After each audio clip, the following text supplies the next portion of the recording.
E nós vamos fazer isso, então, se o reverendo Zé Alves e o Conselho da Igreja da Torre concordar, no dia 1º de julho, que é uma quinta-feira, e se Deus quiser eu devo estar aí em João Pessoa, e aí posso ministrar esta última aula, ou esta última exposição, fazer esta última exposição ao vivo, aí com os queridos irmãos.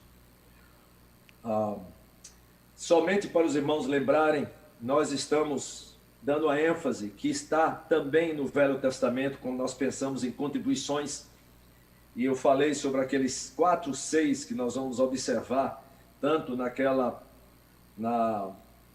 exposição de Ezequias, como na de Davi, como também de Esdras, com relação ao povo de Deus, quando um reavamento. E é um chamado, em primeiro lugar, a consagração pessoal, a santificação, consagração. Em segundo lugar, vocês vão observar que quando a igreja está reavivada pelo Senhor, é consagrada, santificada, e vamos usar a expressão consagração total de corpo, alma e espírito. Isso tem um impacto, em primeiro lugar, no culto de adoração a Deus, na alegria de cultuar a Deus, na alegria de juntos virmos, nos congregarmos para isso. Em terceiro lugar, a celebração entre o povo de Deus. No Velho Testamento, e aquelas festas especiais que vocês percebem que em momentos de reavamento havia um chamado à consagração do povo de Deus, havia um chamado ao culto diante de Deus, com cânticos, orações e leituras e exposições bíblicas. Havia celebração, a renovação daquelas festas diante do Senhor, e sem dúvida nenhuma as contribuições, consagração, culto, celebração e contribuição. E eu gostaria que os irmãos lembrassem que durante esses dias que estamos, durante estas quintas-feiras, a nossa ênfase tem sido colocada não em primeiro lugar nas contribuições, mas na consagração do povo de Deus, em cultuar a Deus, em celebrar as bênçãos de Deus e também manifesta nas suas contribuições. Eu já falei também, quando nós entramos sobre as contribuições do povo de Deus no Novo Testamento. Na semana passada, eu ressaltei o ensino e o ministério do Senhor Jesus.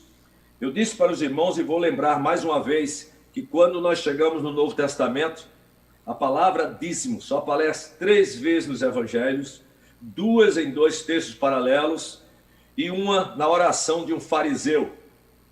E nessas 3 referências que aparecem, 2 em textos paralelos, nenhuma delas está relacionada à igreja no Novo Testamento. A única vez que a palavra aparece, pelo menos 6 vezes, eu já falei para os irmãos, quando você chega na carta aos Hebreus, mas quando esta palavra aparece lá, não é sobre o dízimo, não é sobre a questão da contribuição, mas sobre o fato do Senhor Jesus ser o sumo sacerdote, por causa da ordem de Melquisedeque. Entre outras palavras, infelizmente, para alguns, quando você chega no Novo Testamento, a palavra dízimo não aparece nenhuma vez em relação ao povo de Deus, à igreja, aos cristãos. Mas nós temos uma surpresa muito boa e muito agradável quando nós chegamos no Novo Testamento com relação a isso, especialmente a começar no livro de Atos. E hoje à noite nós vamos, eu espero que vocês usem as suas Bíblias como nós temos feito. Eu oro que a palavra de Deus fale aos nossos corações. E hoje à noite eu gostaria que nós estudássemos a questão da contribuição do povo de Deus na história da igreja, no livro de Atos, com relação, em primeiro lugar, à porcentagem dessas contribuições. Os irmãos já perceberam que já no ensino de Jesus, no ministério de Jesus, a porcentagem das contribuições ia muito além de 10%. Já vimos isso no compromisso de Zaqueu, em dar 50% do que ele tinha depois da sua conversão, dar aos pobres. Além disso, vocês vão perceber no livro de Atos dos Apóstolos que realmente as contribuições do povo de Deus iam além de qualquer porcentagem que você pudesse imaginar.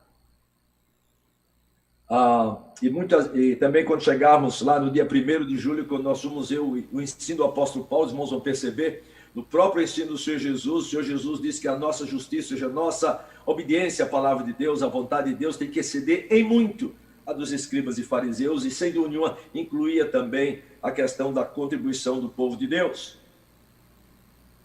Em segundo lugar, eu queria que hoje nós vamos ver também um pouco sobre as fontes destas contribuições do povo de Deus, tanto no Velho como no Novo Testamento. E no Novo Testamento, vamos perceber que estas contribuições eram dadas como consequência tanto do salário dos crentes que trabalhavam em os seus trabalhos, como também dos bens deles. As contribuições, as fontes eram do trabalho deles e dos bens deles, de acordo com a necessidade. E hoje à noite nós vamos ver também como essas contribuições eram aplicadas. Eu só queria que os irmãos lembrassem que vão perceber que não há muita diferença na questão da aplicação da contribuição do povo de Deus no Velho e no Novo Testamento. Por exemplo, no Velho Testamento, vão perceber, e nós já estudamos isso, que as contribuições dos dízimos, dos 3 dízimos, dos dízimos das ofertas voluntárias, que além da nossa imaginação, irmãos, nós já estudamos isso, no Velho Testamento, essas contribuições eram aplicadas, em primeiro lugar, no sustento dos líderes religiosos, nos sacerdotes e nos levitas. Era muito claro estas questões. Nos líderes religiosos, nos líderes do povo de Deus, que davam o seu tempo integral no ministério de liderar e de pastorear o povo de Deus. Mas, em segundo lugar, vocês percebem que essas contribuições também no Velho Testamento eram usadas na manutenção do templo. Muitas vezes as contribuições não chegavam durante o período dos reis e o templo ficava jogado e sujo e muitas coisas destruídas. E era preciso que alguns reis, como Uzias e outros, se levantassem as ofertas, porque havia as contribuições para o reparo do templo. E em terceiro lugar, no Velho Testamento, as contribuições eram para os necessitados dentre o povo de Deus, por algumas razões. Os necessitados, às vezes por causa de fome, por causa de circunstâncias alheias às suas vontades. Não eram, a proposta, essas contribuições não eram dadas para preguiçosos. Quando a Bíblia fala de pobres, não está falando de preguiçosos, de pessoas, por causa de circunstâncias da vida, passavam certas necessidades. Então, era investida nos pobres dentro do povo de Deus, em primeiro lugar, nos órfãos, nas viúvas, para sustentar as viúvas, e nos estrangeiros entre o povo de Deus. Quando nós chegamos no livro de Atos, irmãos, eu gostaria de chamar a atenção para vocês, e nós vamos estudar agora e acompanhar, espero que vocês acompanhem, abrindo o livro de Atos, para que Deus fale aos seus corações. Com relação a essa questão das porcentagens, espero que os irmãos já entregaram suas vidas a Deus, se consagraram, e dízimo é uma coisa muito irrisória à luz daquilo que Deus nos tem abençoado, à luz da nossa consagração e à luz do nosso investimento na obra do Senhor, Mas nós vimos isto a semana passada. Mas quando nós chegamos no Novo Testamento, eu queria que os irmãos percebessem, eu vou dividir em 3 partes. Sem dúvida nenhuma, eram a questão da contribuição e aplicação da contribuição do povo de Deus para sustentar a liderança da igreja. Em segundo lugar, eu creio que, sem dúvida nenhuma, parte das contribuições também eram usadas para a manutenção dos lugares onde eles se reuniam. Lugares que eles reuniam, vocês não veem, muitas pessoas dizem, mas eles não construíram nada. A Bíblia não fala do povo de Deus construindo nada no Novo Testamento, especialmente no livro de Atos. A gente não tem menção deles construindo, mas vocês percebem que eles usaram propriedades para se reunir. E provavelmente, nós estamos dizendo provavelmente, algumas dessas propriedades tinham que ser cuidadas, e havia iluminação e havia outras necessidades que eles deviam suprir dentro dessas propriedades onde o povo de Deus se reuniam. Então, hoje eu vou dividir o nosso estudo em 3 partes. Em primeiro lugar, é sobre o uso da contribuição, porque a porcentagem nós já vimos, é além do que nós podemos imaginar, e nós vamos observar alguns versículos da palavra de Deus, especialmente no livro de Atos, essa questão desse volume dessa contribuição, dessa porcentagem da contribuição, que vai além da nossa imaginação. Então, hoje eu vou dividir em 3 partes. Eu queria colocar tudo na letra L, mas não vai dar certo. Era aplicação e o uso das contribuições das contribuições do povo de Deus no livro de Atos. Em primeiro lugar, com relação à aplicação e ao uso para o sustento dos líderes. Em segundo lugar, com relação aos locais de reunião. E em terceiro lugar, para ajudar os lisos, mas aí não soa muito bem. Os lisos, vamos dizer assim, aos necessitados. Aos necessitados. Então vamos estudar isso juntos, porque é bíblico. E nós precisamos usar os padrões bíblicos de contribuição, não somente em termos de porcentagem, mas também considerando todos os recursos e fontes que Deus nos dá. E em terceiro lugar, como aplicar isso à luz da palavra de Deus. E quem deveria administrar essas contribuições do povo de Deus. A Bíblia nos ensina sobre isso, tanto no Velho Testamento como no Novo Testamento, especialmente no livro de Atos e nas epístolas, em algumas delas. Nós não vamos ter condições de passar por tudo, mas nós vamos hoje estudar alguns versículos. Portanto, deixe as suas Bíblias abertas. Então, em primeiro lugar, eu gostaria que vocês se lembrassem que o uso das contribuições do povo de Deus eram para ser, a propósito, não estou dizendo que primeiro, segundo ou terceiro aqui, mas eu vou colocar em primeiro lugar também a relação aqui dos líderes, eram usados para sustentar os líderes do povo de Deus. Os irmãos alguma vez já pararam para pensar, por exemplo, se reuniu o Senhor Jesus necessitou de recursos financeiros, irmãos.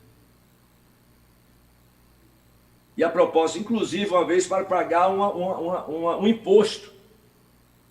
E, graças a Deus, ele usou um milagre para mostrar, né, pediu a Pedro para jogar o anzol e pegar um peixe, e esse peixe tinha o equivalente a pagar o seu imposto.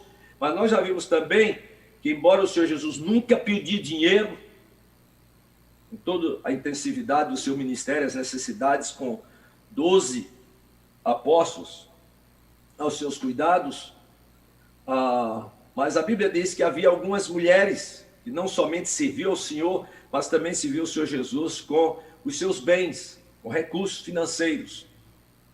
Quando nós chegamos, então, no livro de Atos, vocês vão ver, a propósito, há pelo menos 3 classificações de líderes aqui, que recebiam sustento do povo de Deus.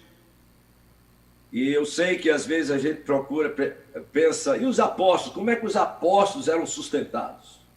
Eles que se dedicaram exclusivamente ao ministério da palavra e à oração. Como é que eles eram sustentados? Os apóstolos.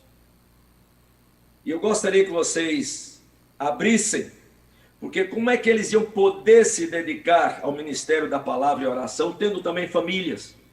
A Bíblia não nos diz sobre isso no livro de Atos, mas o apóstolo Paulo faz menção disso. Então, como os apóstolos é uma parte integral da liderança do povo de Deus do livro de Atos, a questão é como é que os apóstolos eram mantidos. Eu gostaria que vocês conservassem as suas Bíblias abertas em Atos capítulo 2, por enquanto, mas fossem comigo em 1 Coríntios capítulo 9. 1 Coríntios capítulo 9. Eu estou lendo para que os irmãos se convençam que não sou eu que estou criando isto, mas está no ensino da palavra de Deus, baseado inclusive nas instruções do Velho Testamento. Por exemplo, 1 Coríntios capítulo 9, versículo 4 em diante.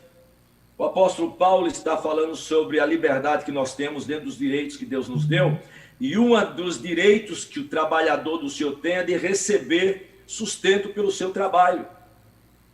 E o apóstolo Paulo aqui diz como realmente os apóstolos do livro de Atos eram sustentados. Só que o apóstolo Paulo foi uma exceção, e nós vamos ver essa exceção do apóstolo Paulo. Ele, de propósito, não quis salário das igrejas, mas ele nunca rejeitou contribuição de igrejas com relação ao seu ministério, como é o caso da igreja de Filipos. Mas aqui a gente vê que os apóstolos, em geral, eram sustentados pelas contribuições da igreja no Novo Testamento. E só com uma nota de rodapé, os irmãos se lembrem-se, irmãos, que a igreja de Jerusalém, pastoreada pelos 12 apóstolos, tinha presbíteros também, e além disso, era uma igreja de quase ou mais de 10 mil pessoas. Só no dia de Pentecostes, 3 mil foram acrescentados, depois mais 5 mil homens. Então, chegando a quase 5 mil, depois a Bíblia diz que ia se multiplicando. Então, era uma igreja muito grande. E, sendo unidos os apóstolos, recebeu os seus sustentos através da igreja. Como é que eu sei disso? 1 Coríntios, capítulo 9. O apóstolo Paulo mostrando para a igreja de Corinto, que ele era apóstolo, tinha autoridade de apóstolo, e diz mais, versículo 4, 9:4, não temos nós o direito de comer e beber? Isso aqui é sustento pessoal, se alimentar para viver, e também o de fazermos acompanhar de uma mulher irmã, como fazem os demais apóstolos, os irmãos do Senhor e Cefas. Quer dizer, não temos o direito diante de Deus de sermos casados também, de ser casados, de ter a esposa e andar com ela, nos acompanhando. Aí veja bem, ele diz assim, o contexto aqui é da liberdade que ele tinha no Senhor, e chamar a atenção dos irmãos para usar esta liberdade para a edificação da igreja, para respeitar o irmão mais fraco, para ganhá-lo para o Senhor Jesus. Ele diz assim, versículo 6, ou somente eu e Barnabé não temos direito de deixar de trabalhar. Ou seja, trabalhar para nos sustentar. Quer dizer, está tempo integral sendo sustentado pela igreja. O apóstolo Paulo trabalhava para sustentar o seu ministério, inclusive para sustentar os que trabalhavam com ele, a equipe dele. Veja bem, ou somente eu e Barnabé não temos o direito de deixar de trabalhar. Por quê? Porque os outros apóstolos trabalhavam e eram sustentados pela igreja de Jerusalém. Versículo 7. Quem jamais vai à guerra à sua própria custa? Quem planta vinho não come o seu fruto? Ou quem apacenta um rebanho não se alimenta do leite do rebanho? Ele está aqui justificando, irmãos, que aqueles que trabalham para o Senhor devem ser sustentados pelo povo de Deus. Agora, a questão é o seguinte, Paulo não está reclamando, não. Mas ele está querendo mostrar um dos exemplos dele, de como ele cedeu alguns direitos que ele tinha para ganhar muitos irmãos e muitas pessoas, não somente entre os judeus, como também entre os gentios e entre os fracos na fé. Diz mais ele, versículo 8, porventura falo isto como homem, ou não diz também a lei? Ou seja, não tem uma lógica de que os que trabalham para o Senhor ser sustentado pelo povo de Deus, mas ele diz, mas também está na lei do Senhor. E ele diz assim, versículo 9, porque na lei de Moisés está escrito, não atarás a boca do boi quando pisa o trigo. Acaso é com bois que Deus se preocupa? Ou é seguramente por nós que ele o diz? Certo que é por nós que está escrito, pois o que lavra cumpre fazê-lo com esperança, e o que pisa o trigo faça na esperança de receber a parte que lhe é devida. Se nós vos semeamos as coisas espirituais, será muito recolhermos de vós bens materiais. Então, lembre-se disso. A parte da contribuição do povo de Deus era para sustentar os líderes do povo de Deus. Nesse caso aqui, os apóstolos. E depois vocês vão também os pastores. E vocês vão perceber isso. E para sustentar bem. Diz mais ele, versículo 11, versículo 12. Se outros participam desse direito sobre vós, quer dizer, outros líderes que recebem deles, não temos nós em maior medida. A propósito, Paulo foi o plantador dessa igreja, Paulo continuava pastoreando essa igreja, mesmo longe. Ele diz assim, entretanto, não usamos desse direito. O apóstolo Paulo está dizendo, não é somente um ensino bíblico do Velho Testamento, mas é um direito que o servo do Senhor tem baseado na lei do Senhor. de ser sustentado pelo povo de Deus. Mas ele disse, entretanto, não usamos esse direito, antes suportamos tudo para não criarmos qualquer obstáculo ao evangelho de Cristo. Veja bem, não sabeis vós que os que prestam serviços sagrados do próprio templo se alimentam, e quem serve ao altar, do altar tira o seu sustento? E diz mais, assim ordenou também o Senhor aos que pregam o evangelho, que vivam do evangelho. Então esse é o ensino bíblico. Esse é o ensino bíblico. Agora, eu quero só fazer uma observação para os pastores e líderes. Porque tem muitas pessoas que estão exigindo e esperando esta contribuição, esse salário, esse sustento do povo de Deus, mas são preguiçosos. Nós já falamos sobre isso aqui. Agora, isso aqui é muito claro, o apóstolo Paulo está dizendo. Contribuição do povo de Deus para sustentar os apóstolos do Novo Testamento. Paulo é uma exceção, e ele deixa bem claro que ele é uma exceção. Embora que ele recebeu o sustento das igrejas, nunca rejeitou a igreja dos Filipenses. Depois os irmãos estudam o livro, a carta dele aos Filipenses, que era uma igreja que o sustentou desde a primeira vez que ele entrou na Macedônia. Desde o primeiro dia, quando ele começou a igreja lá em Filipos, a igreja que sustentou e continuou enviando contribuições para o apóstolo Paulo.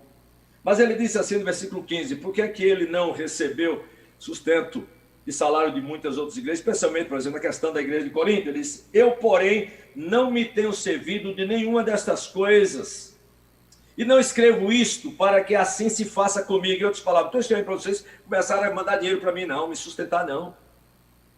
Porque melhor que fora morrer antes que alguém me anule esta glória, a glória de anunciar o evangelho do Senhor Jesus, independente do sustento ou do dinheiro que lhe é atribuído. Porque diz, ai de mim se não pregar este evangelho. A propósito, isto aqui é o que o apóstolo Paulo coloca para que nós nos lembremos que realmente as contribuições do povo de Deus é para investir também, em primeiro lugar, naqueles que se afadigam na palavra do Senhor. Então, os apóstolos recebiam das igrejas, e no caso de Jerusalém, da igreja de Jerusalém, e daí eles podiam se dedicar ao ministério da palavra e da oração. E a propósito, só com uma nota de rodapé, para aqueles que estão me ouvindo, são pastores e líderes, quando o apóstolo Paulo, e quando Pedro fala que vai se dedicar, ele e os apóstolos, ao ministério da palavra, muitas pessoas pensam que Pedro está dizendo o seguinte, que a partir de agora eu vou ficar a semana toda no meu escritório, estudando, escrevendo, preparando um sermão para pregar no domingo. Não, irmão, quando ele fala aqui de se dedicar ao ministério da palavra, é o ministério da pregação da palavra, que eles faziam, irmão, diariamente, em todos os lugares e para todas as pessoas. Eles não eram pulpiteiros, eles eram pregadores, envolvidos no ministério da pregação da palavra de Deus. Mas a palavra de Deus também nos diz de um outro grupo que era sustentado pelas igrejas, que nós hoje consideramos como os pastores. Como os pastores.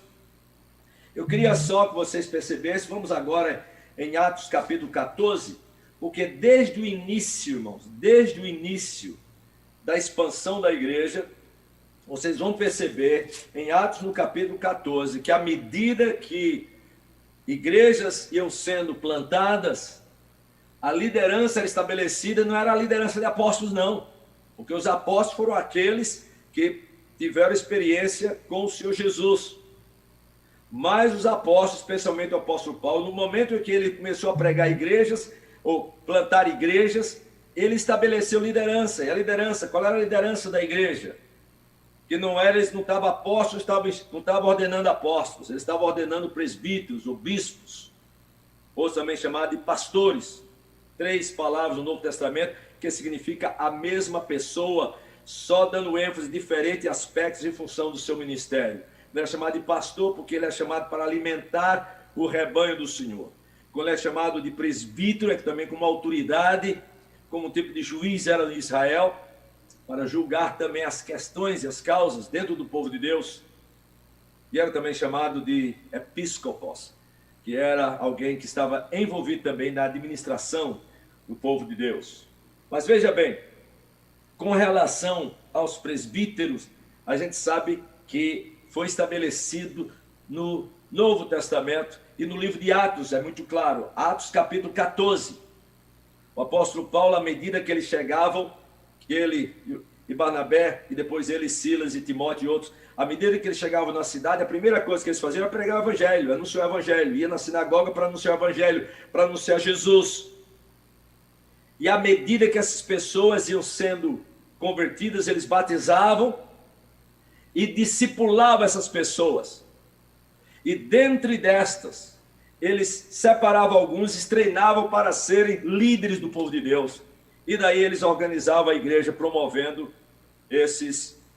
elegendo esses presbíteros. E a gente sabe disso porque essa era a ordem do apóstolo Paulo em Atos capítulo 14. Ele disse que Lucas mostra que era assim que ele fazia. Por exemplo, Atos capítulo 14, eu já fiz menção aqui.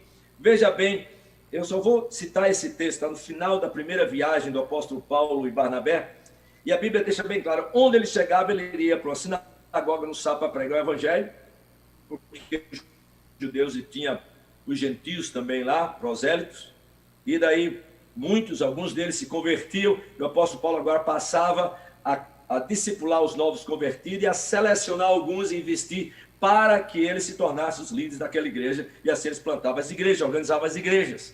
E veja bem, veja Atos capítulo 14, 21, tendo anunciado o evangelho, o evangelizado naquela cidade. Essa é a primeira coisa. Você quer plantar a igreja, a primeira coisa é falar de Jesus, testemunhar de Jesus na cidade, nas pessoas, onde você quer que elas se encontrem. Essa é a iniciativa. Aí diz assim, e feito muitos discípulos, ou seja, muitas pessoas se converteram naquela cidade, nas cidades onde ele passou, se tornaram discípulos do Senhor Jesus, seguidores de Cristo.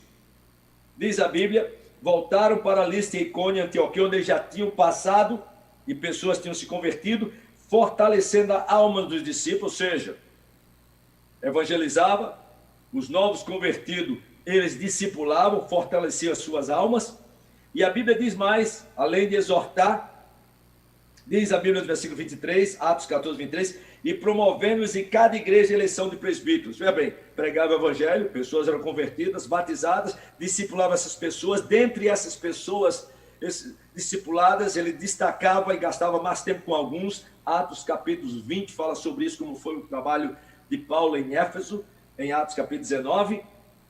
E aí eles organizavam as igrejas e colocavam esses presbíteros, promovendo em cada igreja a eleição de presbíteros, depois de orar com Jesus e encomendar ao Senhor que haviam crido. Eles passavam a pastorear essas igrejas. Esses presbíteros aqui recebiam também do salário do povo de Deus. Como é que eu sei disso? Porque quando Paulo escreve a Timóteo, a gente sabe que havia essa prática na igreja. Então os pastores, os presbíteros no livro de Atos, os pastores recebiam o seu sustento da igreja. Vou só ler para vocês perceberem. Não vou entrar nos detalhes aqui, mas o apóstolo Paulo diz assim, 1 Timóteo capítulo 5, versículo 17. Devem ser considerados, escrevendo, irmãos, para Timóteo como pastor líder da igreja de Éfeso, Senhor, para passar isso para o conselho da igreja e para os demais irmãos. Nós sabemos que foi isso que Paulo esperava dele. Devem ser considerados merecedores de dobrados honorários os presbíteros que presidem bem, com especialidade, os que se afadigam na palavra e no ensino. Então o apóstolo Paulo está dizendo, olha irmãos, os presbíteros estão aí de vocês, e parece-nos que no início, tanto os presbíteros que presidiam, como os presbíteros que se dedicavam especialmente à palavra e ao ensino, como os apóstolos fizeram no início, esta liderança era paga e sustentada pelo povo de Deus, no início. Sem dúvida nenhuma. Mesmo aqui nos Estados Unidos, alguns presbíteros são os presbíteros responsáveis por presidir algumas dimensões administrativas da igreja, são pagos como presbíteros de tempo integral. Mas agora ele está se referindo àqueles que se dedicam especialmente na palavra e no ensino na igreja. Isso, olha, esse pessoal tem que receber honorários dobrados. Eu sei muitas pessoas que querem honorários dobrados, mas não se afadigam em nada.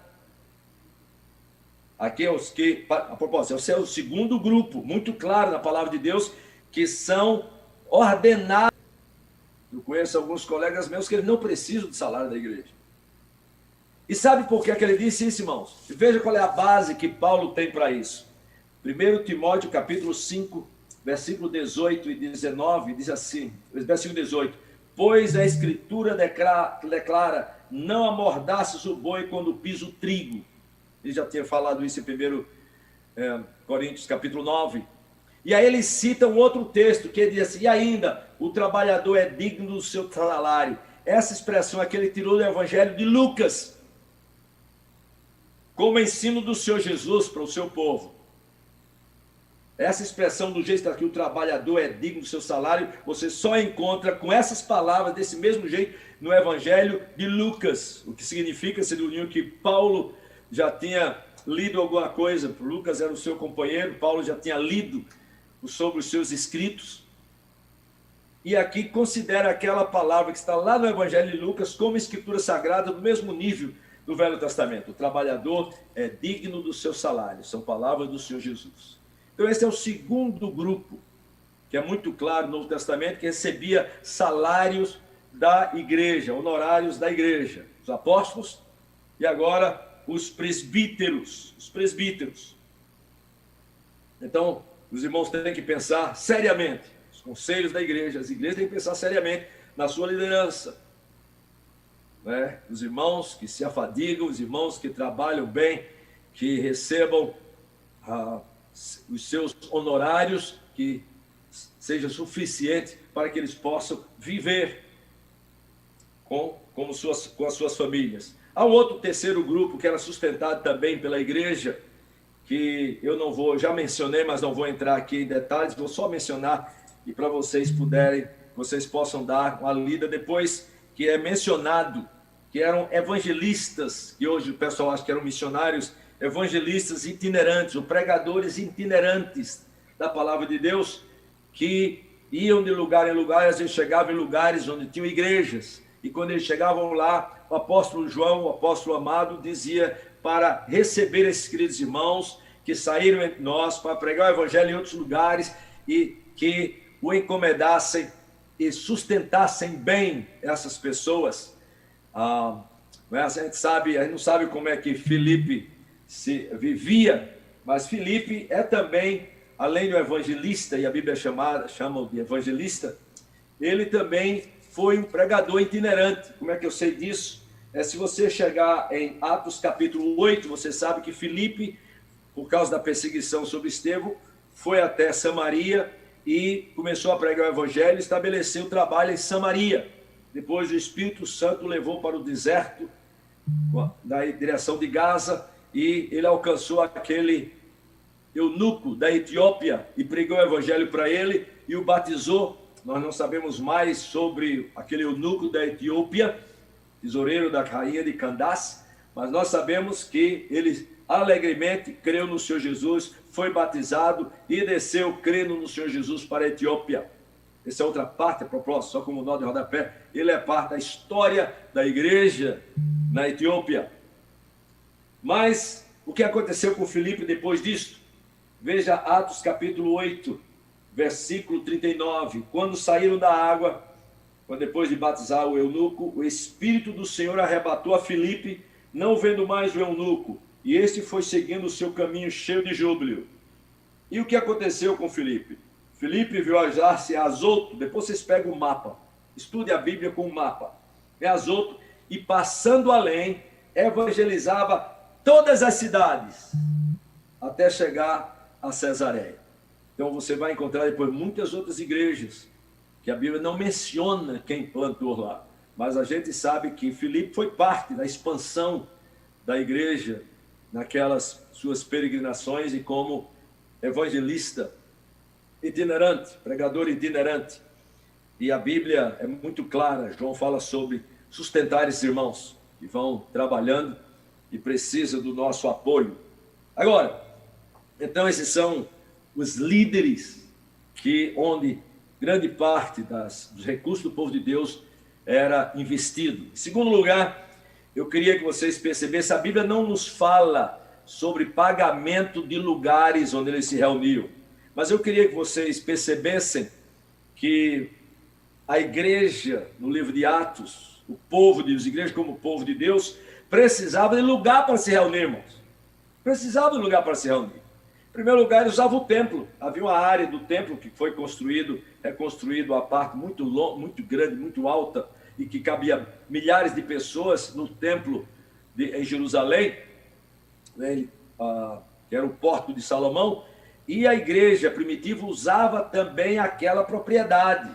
Eles não pagavam, mas eles usavam aquela propriedade. Deixe-me só mostrar para vocês, pelo menos 4 lugares que a gente sabe que o povo de Deus usava no Novo Testamento. Em primeiro lugar, eles abram as suas Bíblias em Atos capítulo 2, e nós vamos ver, Atos capítulo 2 diz que a igreja, no início, irmãos, que passou de 120 para 3.000 pessoas, era uma igreja grande, 3.000 membros, espalhados em Jerusalém. E a questão é como é que você discipula e trabalha com todas essas pessoas, e ao mesmo tempo você pode congregar todas essas pessoas. E a palavra de Deus nos diz, nos mostra isso. Em Atos capítulo 2 diz assim, onde eles se reuniam. Veja bem, versículo 46, Atos 2,46. Esses 3.000, quase 3.000 membros que foram batizados, né, 120 que já estavam lá e quase, que acrescentou a quase 3.000 membros do dia de Pentecostes, a Bíblia diz, diariamente perseveravam unânimes, toda essa igreja, diariamente no templo. Então esse é um lugar que eles usavam. Eu não creio que eles pagavam nada para usar o templo em Jerusalém, especialmente no Pórtico de Salomão. Você vai ver muito Pedro e os demais apóstolos sempre usando o Pórtico de Salomão, onde os irmãos vinham para se reunir, para louvar, cantar, e onde eles pregavam o evangelho para o pessoal que estava lá. Mas em segundo lugar, veja qual era outro local que eles usavam. Partiam pão de casa em casa e tomavam as suas refeições com alegria e singeleza de coração. E quando a Bíblia fala de partir o pão, você começa a perceber que também usavam as casas dos crentes para se reunir, celebrar a ceia também. A Bíblia nunca diz que eles celebravam a ceia no templo de Jerusalém, mas celebravam nas casas. Eles não tinham propriedades assim em Jerusalém para fazer esse tipo de reunião, embora que alguns tinham vários recursos, esses irmãos aqui em Jerusalém, crentes tinham recursos, tinham bens, mas eles usavam as casas dos crentes. Então esse aqui é o segundo local que eles usavam para se reunir. A Bíblia fala também, irmãos, que eles usavam, por exemplo, o cenáculo. Agora, eu creio, a Bíblia não diz isso, mas é bem provável que para usar o cenáculo é como se fosse uma sala muito grande de jantar, em que alguns lugares tinham no primeiro andar. Por exemplo, o Senhor Jesus usou um cenáculo para celebrar a ceia, onde podia tranquilamente colocar mais de 100 pessoas naquele local.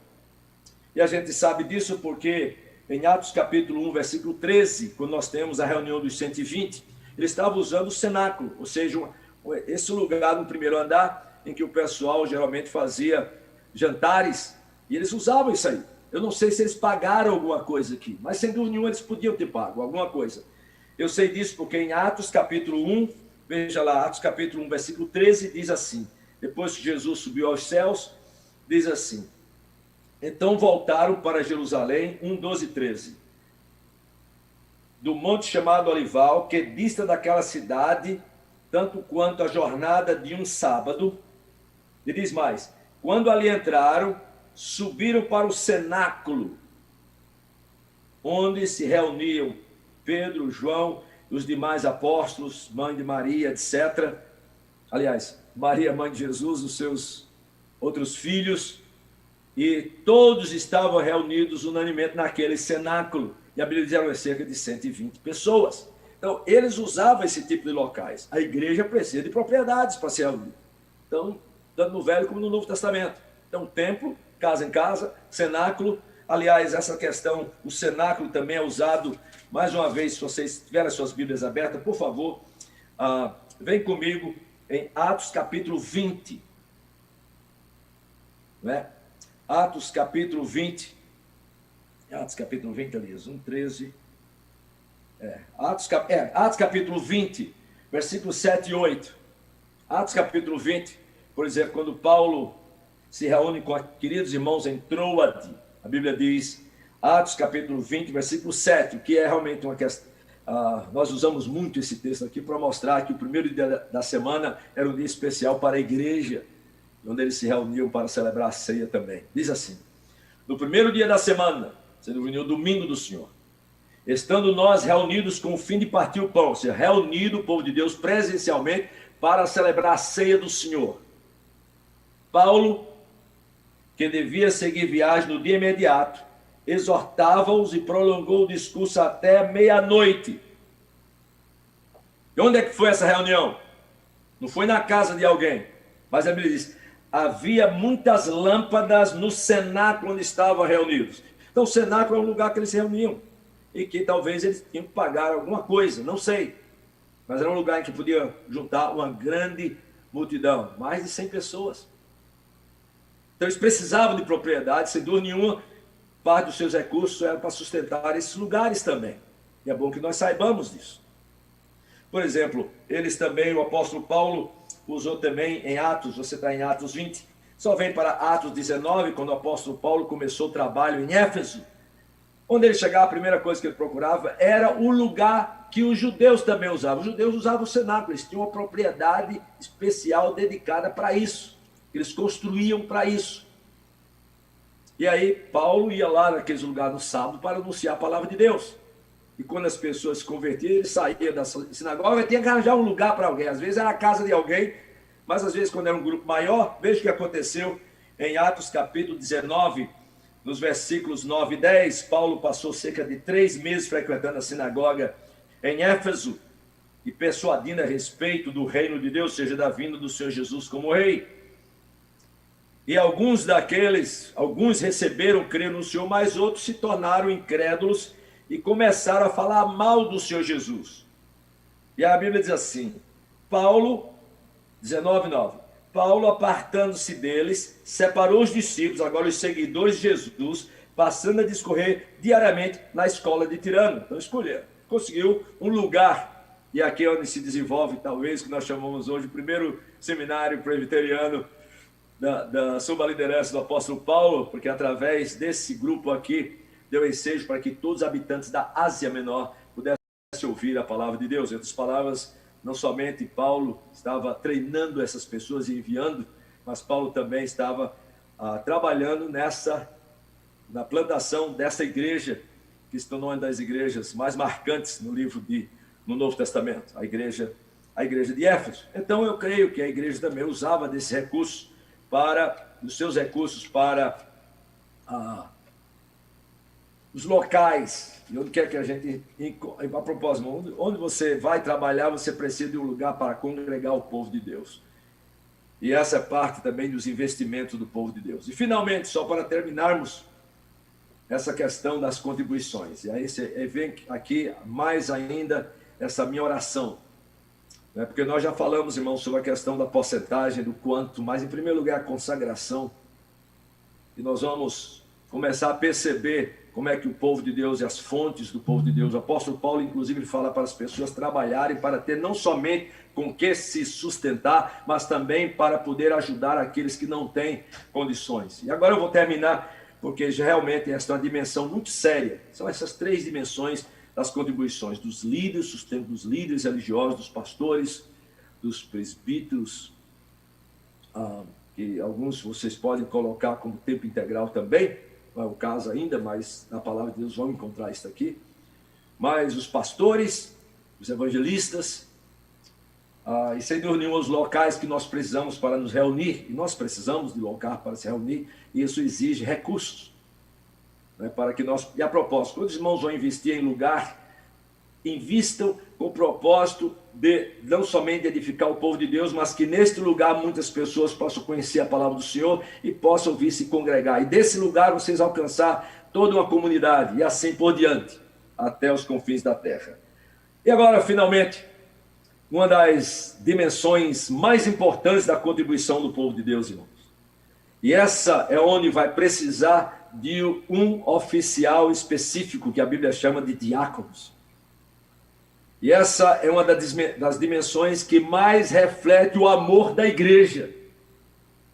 o investimento das suas contribuições com relação aos necessitados do povo de Deus. E nesses minutos que ainda nós temos, eu gostaria que vocês abrissem, agora nós vamos abrir a palavra de Deus no livro de Atos, e nós vamos começar em Atos capítulo 2. Atos capítulo 2. E vocês vão perceber que a grande parte das contribuições financeiras do povo de Deus eram investidos. Uma grande parte era investida para ajudar os necessitados da igreja, da comunidade. E na igreja em Jerusalém, que você já tem, talvez, chega um ponto que você tem mais de 10 mil membros, havia muitos necessitados nessa igreja também. Então, grande parte da contribuição do povo de Deus, como testemunho do amor do povo de Deus para com o povo de Deus, era justamente tomar conta dos pobres, não dos preguiçosos, dos pobres e necessitados da sua igreja. E se não fosse da sua igreja, e você soubesse de irmãos necessitados em outras igrejas, em outros lugares, para tomar iniciativa e usar as suas contribuições para ajudar esses irmãos, onde quer que eles estejam, com alegria no Senhor. Mas esta parte da alegria, mais ainda nós vamos ver, quando eu estiver aí no dia 1º de julho, se Deus quiser, quando nós vamos estudar aqueles 2 capítulos fantásticos do apóstolo Paulo, em 2 Coríntios, capítulos 8 e 9. 8 e 9. Mas então veja bem, Atos capítulo 2. A Bíblia diz, versículo 44, o investimento com relação aos necessitados da igreja. Diz assim: todos os que creram estavam juntos, presencialmente, só para os irmãos saberem. Estavam juntos o quê? No templo, de casa em casa, sempre tinha uma maneira de se congregarem para louvar ao Senhor, para cultuar ao Senhor. Essa aqui é a parte do culto, consagração, culto do povo de Deus. Todos os que creram estavam juntos e tinham tudo em comum. Essa questão de comum, que era mais essa questão da coinonia do povo de Deus, não era só que eles estavam juntos, mas que eles estavam dentro do contexto da comunhão dos santos e comungando tudo com os santos, compartilhando aqui, comunhão dos santos dentro da doutrina, no crescimento juntos, mas também no compartilhar dos seus recursos. A Bíblia diz assim: tinham tudo em comum. Agora veja os recursos, a fonte dos recursos do povo de Deus e a proporção que eles estavam dando. Vendiam as suas propriedades e bens. Propriedades e bens, irmãos, não somente está se referindo a propriedades de terrenos, etc., mas bens também está se referindo aos seus ouro, prata, seja lá o que você tivesse. Vendiam as suas propriedades e bens, distribuindo o produto entre todos, à medida que alguém tinha necessidade. Depois, irmãos, isso aqui sempre ficava nas costas dos apóstolos no início. Toda essa contribuição era trazida pela igreja com alegria, colocada nos pés dos apóstolos, e os apóstolos administravam, procuravam saber quem eram os necessitados da igreja, e com sabedoria do Senhor, ia ajudando esses irmãos e essas irmãs, mas especialmente as viúvas, os órfãos e as pessoas que não tinham condições. Então, essa é uma grande parte dos recursos da igreja eram para isso. Os irmãos perceberam também que a proporção não é 10%, não, irmãos. Muitos deles estavam dando tudo. Tudo. A questão aqui de consagração, irmãos.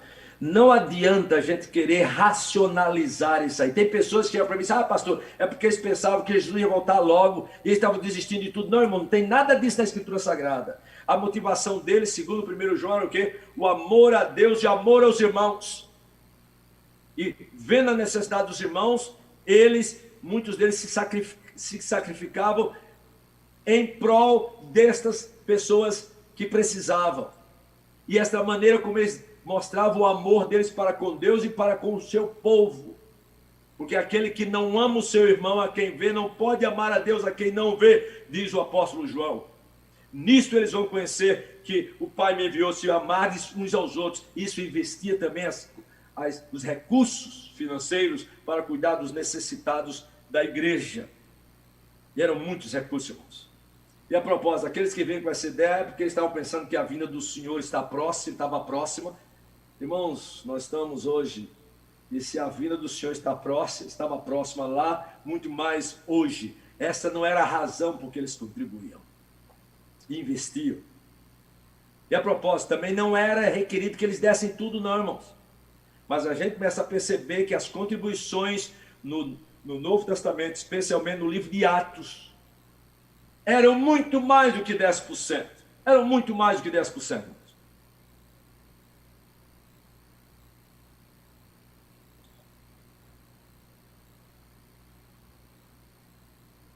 A propósito, necessidade aqui.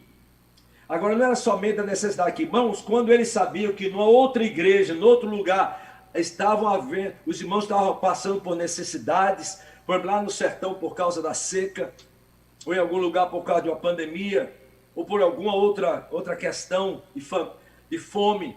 E esses irmãos aqui se reuniam e parte desses recursos eles tiravam para ajudar o povo de Deus. Abra suas palavras em Atos capítulo 11. Vamos só ler Atos 11. Atos capítulo 11, versículos 27 a 30. Só para vocês perceberem aqui. Isso aqui é logo depois que mostra a igreja de Antioquia da Síria. Naqueles dias, versículo 27, 11, 27. Naqueles dias desceram alguns profetas de Jerusalém para Antioquia. Em outras palavras, eles já sabiam, Paulo e Barnabé já estavam lá, a igreja estava crescendo, e alguns irmãos de Jerusalém, profetas, subiram, ou desceram, que é descendo mesmo. Jerusalém está no Monte Sião, lá, desceram para Antioquia da Síria. E a Bíblia diz assim, versículo 28, e apresentando-se um deles, chamado Ágabo, dava a entender, pelo Espírito, que estava para vir grande fome sobre todo o mundo onde eles viviam, o qual sobreveio nos dias de Cláudio. Os discípulos, ou seja, os seguidores de Cristo lá em Antioquia da Síria, quando soube dessa necessidade, irmãos, tem muitos irmãos passando necessidade em outros lugares do mundo, e não é em outros lugares aí na Paraíba, e não é porque são preguiçosos, irmãos, há outros motivos, há razões.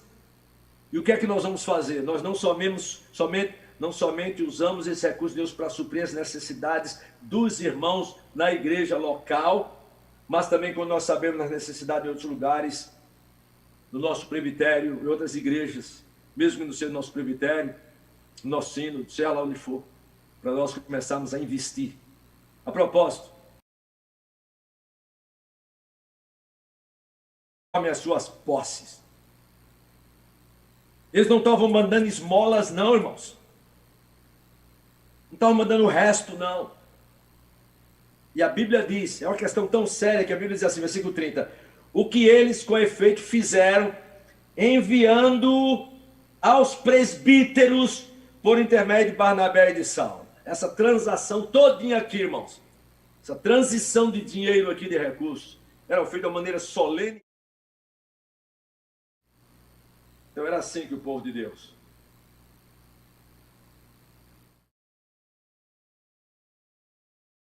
Em Atos capítulo 4, só queria que os irmãos fossem comigo até lá. Em Atos capítulo 4, versículo 32, quando mais uma vez Lucas vai enfatizar a questão dos recursos financeiros da igreja de Jerusalém e vai introduzir a questão de Ananias e Safira.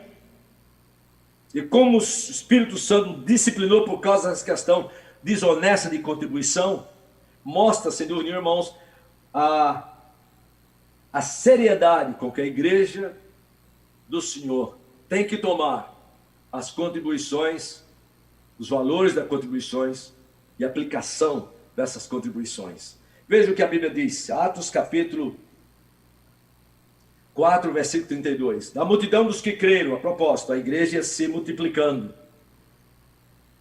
A Bíblia diz em Atos capítulo 4, versículo 4, depois da prisão de Pedro e João e pregando lá no templo, diz assim, 4:4. Muitos, porém, dos que ouviram a palavra, a aceitaram, subindo o número de homens a quase 5.000 em Jerusalém. Só de homens, a quase 5.000. Agora você bota as mulheres, bota as crianças, e você começa a ver uma igreja com mais de 10.000 membros. E a Bíblia diz que depois disso a igreja ia se multiplicando. Ia se multiplicando. Versículo 32, Atos 4:32. Da multidão dos que creram, era um o coração e a alma. Isso aí é onde está a comunhão deles. Ninguém considerava exclusivamente sua nenhuma das coisas que possuía. E a propósito, aqui não é para você tomar do que você não tem, não vai tomar de quem tem, não, irmãos. Aqui é uma questão aqui de consagração pessoal, compromisso com o culto a Deus, celebração pelo aquilo que Deus tem dado. Nenhuma das coisas que possuía, tudo porém lhes era comum. Você vai falar, Deus me deu e nós vamos investir com sabedoria nas necessidades do povo de Deus. Enquanto isso, a Bíblia diz, versículo 33, com grande poder os apóstolos davam testemunho da ressurreição do Senhor Jesus. E a Bíblia diz, e em todos eles havia abundância de graça. Essa parte aqui da abundância de graça, irmãos, é no sentido da abundância de graça, graça de contribuir. Tem a graça salvadora e a graça contribuidora, a graça da salvação e a graça da contribuição. Com alegria. Deus ama o que dá com alegria. Essa é a minha oração, irmãos, por mim e por vocês. Versículo 34 diz assim, pois nenhum necessitado havia entre eles, porquanto os que possuíam terras ou casas, vendendo-as, traziam os valores correspondentes, depositavam aos pés dos apóstolos, ainda estavam os apóstolos, mas depois do capítulo 6 vai passar para os diáconos, e se distribuía a qualquer um à medida que alguém tinha necessidade. Aqui tem um controle de qualidade e um controle de quantidade. Povo de Deus, não é para dar assim não, irmãos. Já viu um controle dos apóstolos, depois se torna um controle dos diáconos, de quantidade e de qualidade, à medida que alguém tinha necessidade. Aí a Bíblia introduz um exemplo aqui, que é o exemplo de Barnabé. Versículo 36, José, a quem os apóstolos deram o sobrenome de Barnabé, que quer dizer filho de exortação, levita, natural de Chipre, como tivesse um campo vendendo, trouxe o preço e o depositou aos pés dos apóstolos. Ele viu a necessidade da igreja. Aí vem a história de Ananias agora, irmão, nesse mesmo contexto aqui. Alguém que vendeu também, trouxe como se estivesse dando tudo, só para se mostrar, o hipócrita. E é impressionante que uma das primeiras disciplinas fulminantes dentro do contexto da igreja, no livro de Atos, tem a ver com a contribuição hipócrita, mentirosa, de um casal da igreja em Jerusalém, quando o Espírito Santo os levou, tirou, foram mortos, como exemplo para toda a comunidade, não somente da seriedade das contribuições do povo de Deus, como também a seriedade da motivação do povo de Deus. Mas, irmãos, para que isso aconteça, então, as palavras, para nós chegarmos no momento desse, precisamos de muito reavamento. Mas a igreja investia nas viúvas, capítulo 6 fala sobre isso. As viúvas, está muito claro lá, Atos capítulo 6, naqueles dias, multiplicando-se o número de discípulos, houve uma murmuração dos helenistas contra os hebreus, quer dizer, os judeus gregos e os judeus palestinos de Jerusalém, porque as viúvas deles estavam sendo esquecidas na distribuição diária. Mas, irmãos, é uma igreja de mais de 10.000 membros, então havia um trabalho diário com relação à assistência aos necessitados. As viúvas, os órfãos também. O apóstolo Paulo fala sobre isso. E eu vou terminar, se nós quisermos saber mais sobre isso, e essa dimensão da contribuição, vou terminar com uma palavra de um que era considerado como apóstolo em Jerusalém. Você sabe que Tiago, o apóstolo, morreu em Atos capítulo 12. Depois, quando a Bíblia se menciona no livro de Atos, depois disso, por exemplo, Atos 15, se refere a um apóstolo, Tiago, que era considerado de autoridade dentro de Jerusalém. Aquele, segundo Tiago, era um irmão de Jesus, que tinha um irmão chamado Judas também, que escreveu o último livro antes do Apocalipse. Mas esse irmão de Jesus escreveu, como líder da igreja também, em Tiago, capítulo 1, versículo 26, ele escreveu essa carta aos irmãos em dispersão.